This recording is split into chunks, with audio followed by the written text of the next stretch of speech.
আসসালামু আলাইকুম ওয়া রাহমাতুল্লাহি ওয়া বারাকাতুহু। বেশ কিছুদিন ধরে দেখতেছি যে ত্বক পাজামি বা ইসলাম ত্বক পাজামি সম্পর্কে কি হচ্ছে যেটা মানুষ বিকৃতিভাবে উপস্থাপন করতেছে, বিকৃতি করে।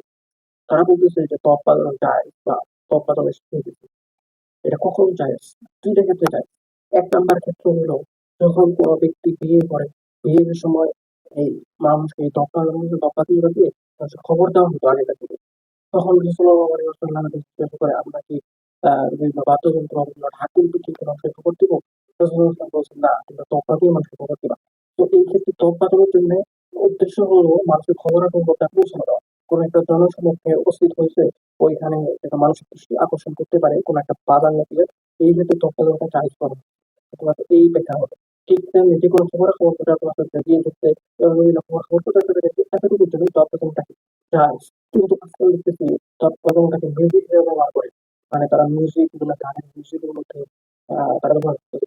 আজকাল কলরবে দেখতেছি কলরব আগেকার দিনে যেমন ছিল মরহুম আল্লামা আইনউদ্দিন আয়নাবাদ রাহিমাহুল্লাহ উনার মৃত্যুর পর থেকে কলরবের যে প্রতিষ্ঠানের চামড়াটা সেটা সাহিত্য আহমেদ দেওয়ার পর থেকে ১ম দিকে মোটামুটি ভালো ছিল। বাট বর্তমানে যারা ব্যবহার করতেছে তারা ম্যাক্সিমামই আ ইসলামের মানে ইসলামের সাথে যায় না এমন কিছু শব্দ জড়াতো তাদের গানের মধ্যে করে। ১ বা ২ নাম্বার তারা বিভিন্ন মিউজিক ইউজ করে। যারা ইন্টারনেট সম্পর্কে জানে না, যারা কম্পিউটার সম্পর্কে ভালো জানে এবং ভয়েস এডিটিং সম্পর্কে জানে, তারা বুঝবেন যে তারা ভালো মানের মিউজিক ইউজ করে। তো তারা মিউজিক ব্যবহার করে তারা জানে না। আপনি নরমাল কন্টেন্ট গান অসুবিধা নাই। আপনি এমন শব্দ চয়ন করবেন না যেটা ইসলামের সাথে যায় না। শব্দ চয়ন করবেন ভালো শব্দ আছে। প্রেম, ভালোবাসা, প্রেম, প্রীতি এই ধরনের শব্দ উচ্চারণ থেকে বিরত থাকা। তো আরেকজন আছে আবু রায়হান ওনাকে তো পাবলিক বলেই থাকে। আচ্ছা ওঠার কথা বাদ দেওয়া। আমাদের যে দক্ষতা ইসলামের সম্পূর্ণ হালাল হালাল বলতে অতটুকু পর্যায়ে যতক্ষণ পর্যন্ত মানুষের খবরাখবর আরেকজনে পৌঁছে দেওয়ার জন্য বা মানুষের বার্তাটা চেষ্টা পোষণ করার জন্য তৎপালনটা হালাল।